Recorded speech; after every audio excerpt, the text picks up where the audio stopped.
ঢাকা দক্ষিণ সিটি কর্পোরেশনের মেয়র পদ ঘিরে বেশ কয়েকদিনের নানা নাটকীয়তা, মিটিং, মিছিল, অবরোধ, উত্তপ্ত বাক্য বিনিময় ছিল জনগণের ভোগান্তি আর নাগরিক সুবিধা থেকে বঞ্চিত হওয়ার অভিযোগও। এই এক ইস্যুতে বিএনপির সাথে ব্যাপক দ্বন্দ্বে জড়িয়েছে নাগরিক পার্টি, কিন্তু শেষমেশ ফলাফল যা হবার তাই হলো। ফাইনাল রায়ে হাইকোর্ট জানিয়ে দিল দক্ষিণের মেয়র হবেন সাদেক হোসেন খোকার ছেলে ইঞ্জিনিয়ার ইশরাক হোসেন খোকাই। বিচারপতি মোহাম্মদ আকরাম হোসেন চৌধুরী ও বিচারপতি দেবাশিস চৌধুরীর হাইকোর্ট বেঞ্চ এ আদেশ দেন। ফলে মেয়র পদে ইশরাক হোসেনের শপথে বাধা নেই বলে জানিয়েছেন তার আইনজীবীরা। অর্থাৎ ধরেই নেওয়া যায় এই খেলায় ইশরাকের কাছে হেরে গেল এনসিপি ও তাদের ছাত্র উপদেষ্টা আসিফ মাহমুদ সজীব ভুঁইয়া। তারা দলগতভাবে ইশরাকের বিরোধিতা করেও কোনো লাভ আসলে হলো না। এখন অনেকেই অনেক অভিযোগ করছেন, হাইকোর্টের বিচার প্রক্রিয়া নিয়ে প্রশ্ন তুলছেন। এনসিপির মুখ্য সংগঠক সার্জিস আলম তার প্রতিক্রিয়ায় বলেছেন, মব সৃষ্টি করেই যদি রায় নেওয়া যায় তাহলে হাইকোর্টের আর দরকারটা কি? কিন্তু বাস্তবতা তো মেনে নিতেই হবে। দক্ষিণের নগর ভবনের মেয়রের চেয়ারে ইশরাক হোসেনকে এখন বসাতে বাধ্য সরকার, কারণ হাইকোর্টের রায় উপেক্ষা করার সুযোগ নেই তাদের। ইশরাক হয়তো মেয়রের চেয়ারে বসবেন, কিন্তু কদিন থাকবেন তার কোনো গ্যারান্টি আসলে নাই। কেননা ইতিমধ্যে ঢাকার 2 সিটি কর্পোরেশনে ইলেকশন করার জন্য নির্বাচন কমিশনকে চিঠি দিচ্ছেন স্থানীয় সরকার মন্ত্রণালয়ের উপদেষ্টা আসিফ মাহমুদ। নানা কারণে এই ইস্যুতে আসিফ মাহমুদের সাথে ইশরাকের দ্বন্দ্বটা এখন ব্যক্তিগত হওয়ায় আসিফ কোনোভাবেই চাইবেন না ইশরাক খুব বেশি দিন মেয়র পদে থাকুন। কারণ আসিফের কুশপুত্তলিকা দাহ করা থেকে শুরু করে অশ্রাব্য ভাষায় গালাগাল দিয়েছেন ইশরাক সমর্থকরা। আসিফ তাই আগে ভাগেই ঢাকা দক্ষিণ ও উত্তর সিটি কর্পোরেশনের নির্বাচনের জন্য ইলেকশন কমিশনকে তাগিদ দিচ্ছেন।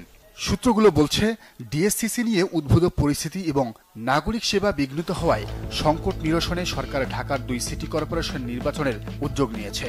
আইন অনুযায়ী স্থানীয় সরকার বিভাগ নির্বাচন কমিশনকে চিঠি দেওয়ার মাধ্যমে নির্বাচন আয়োজনের নির্দেশনা দিলেই ভোটের উদ্যোগ নিয়ে থাকে ইলেকশন কমিশন।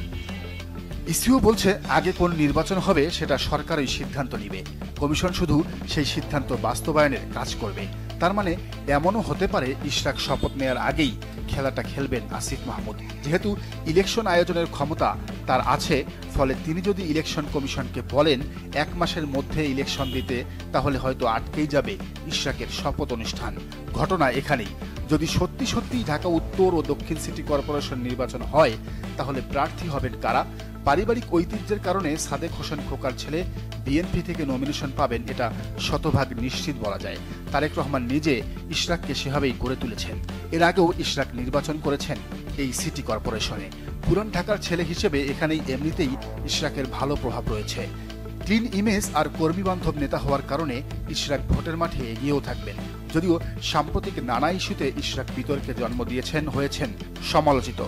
বিশেষ করে একটা পদে বসার জন্য গোটা ঢাকাবাসীকে অবরুদ্ধ করে রাখার ব্যাপারটাতে তার জনপ্রিয়তায় ব্যাপক ধস নেমেছে, এবং এটা সত্যি। শুধু তাই নয়, প্রশ্ন উঠেছে যে ইলেকশনকে তিনি অবৈধ ঘোষণা করেছেন হাসিনা আমলে হওয়া সেই ইলেকশনেই তিনি শেষমেশ মেনে নিলেন। জেনজির প্রশ্ন, তবে কি চেয়ারটাই সব?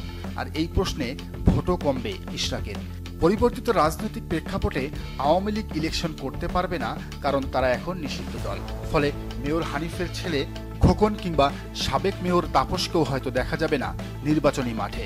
কিন্তু রাজনীতিতে কি আর শূন্যতা থাকবে? না, থাকবে না। তাহলে কারা পূরণ করবেন সেই ফাঁকা জায়গা? ইশরাককে হারাতে মাঠে নামবেন কারা? সামাজিক যোগাযোগ মাধ্যমে এরই মধ্যে 2 জনের নাম ব্যাপক হারে শোনা যাচ্ছে। তার মধ্যে একজন এনসিপির মুখ্য সংগঠক হাসনাত আব্দুল্লাহ।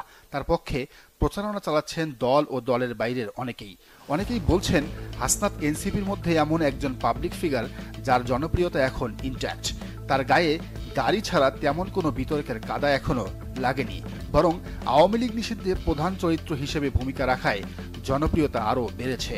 আর যেহেতু গণ অভ্যুত্থানেরও অন্যতম পরিচিত মুখ হাসনাত, ফলে তিনি ইশরাক হোসেনকে সহজেই বিট করতে পারবেন। হাসনাত বেশ কয়েকটি কারণে এগিয়ে থাকবেন বলে মনে করেন রাজনীতি বিশ্লেষকরা। এর মধ্যে উল্লেখযোগ্য হলো তার জন্মস্থান। কুমিল্লার ছেলে হওয়ার কারণে আঞ্চলিকতার খাতিরে বেশ এগিয়ে যাবেন হাসনাত, কারণ পুরান ঢাকার ব্যবসায়ীদের মধ্যে এই কুমিল্লা অঞ্চলের লোকজনের সংখ্যা অনেক বেশি। শুধু তাই নয়, এই এলাকার 20 ভাগ বাসিন্দাই ওই অঞ্চলের, দ্বিতীয় কারণটি হলো আলেম ও মাদ্রাসা শিক্ষার্থীদের সাথে হাসনাতের হৃদ্যতা। খেয়াল করলে দেখবেন ইসলামিক যে কোনো বড় ইভেন্টে হাসনাতকে তারা এখনও ডাকেন। এমনকি এনসিপির প্রতি মাওলানাদের যতটুকু সমর্থন এখনও আছে তার বড় কারণ হাসনাত। যেহেতু যাত্রাবাড়ি সহ দক্ষিণ সিটি কর্পোরেশনের মাদ্রাসার সংখ্যা তুলনামূলক বেশি, তাই এর একটা সুফল পাবেন হাসনাত। এছাড়া শিক্ষক হওয়ার কারণে হাসনাতের অসংখ্য শিক্ষার্থী আছে এখানে, তিনি তাদেরও ভোট টানবেন। ঢাকা বিশ্ববিদ্যালয় ইজমও কাজে লাগবে হাসনাতের। সবচেয়ে বড় কথা, হাসনাত কোনো নতুন ফিগার নন, তার নাম বরং ইশরাকের চেয়েও বেশি মানুষ জানে ঢাকা শহরে। একটা চমক কি দেখা যেতে পারে? ঢাকা বিশ্ববিদ্যালয় শিবিরের সাবেক সভাপতি ও আপ বাংলাদেশের মুখপাত্র রাফে সালমান রিফাত কিছুটা ইঙ্গিত দিয়েছেন। তিনি বলেছেন, শোনা যাচ্ছে সিটি কর্পোরেশন নির্বাচন দিবে আসিফ মাহমুদ সরকার। এনসিপির মানুষজন ইশরাক হোসেন বনাম হাসনাত আবদুল্লাহ প্রচারণা চালাচ্ছে। যদি নির্বাচন হয়ই, আমি ব্যক্তিগতভাবে আরেকটা অ্যাঙ্গেল দিতে চাই। ইশরাক হোসেন বনাম হাসনাত আবদুল্লাহ বনাম সাদিক কায়েম খেলা হবে। সাদিক কায়েম নামটা গণ অভ্যুত্থানের অন্যতম মহানায়কের। শেখ হাসিনার পতন আন্দোলন যখন থেমে গেছে, তখন ঢাকা বিশ্ববিদ্যালয় শিবিরের তৎকালীন সভাপতি সাদিক কায়েমই বলেছিলেন, এক দফা আমরা বাস্তবায়ন করবই, আর সেজন্য যত লোক লাগে, যত যা লাগে সব আমরা দেব। তার প্ল্যান অনুযায়ী তিনি কাজও করেছেন। ঢাকার প্রত্যেকটি পয়েন্ট সিলেক্ট করে সেখানে আন্দোলন জোরদার করেছেন। সাদিক কায়েম কি করেছেন না করেছেন তা নিয়ে আল জাজিরার সাংবাদিক জুলকারনাইন সায়েরের 4 পর্বের লেখা আপনারা পড়েছেন, তাই এ নিয়ে বিশেষ কোনো তথ্য আজ দিব না। তবে নগর রাজনীতি নিয়ে বিশ্লেষণ করেন এমন অনেকেই বলছেন, সাদিক কায়েম যদি শেষমেশ সত্যিই মেয়র পদে ইলেকশন করেন, তাহলে ইশরাক হোসেনের জন্য মেয়র হওয়াটা দুঃস্বপ্নে পরিণত হতে পারে। কারণ সাদিক কায়েমের একদিকে যেমন ব্যক্তি ইমেজ আছে, তেমনই আছে সাংগঠনিক ও আঞ্চলিক ইমেজ। জুলাইয়ে যতজনের নাম আপনারা শুনেছেন, যত সমন্বয়ককে দেখেছেন, খোঁজ দিলে প্রথম সারির প্রত্যেকের ব্যাপারে আর্থিক কিংবা অন্য কোনো কেলেঙ্কারি আছে।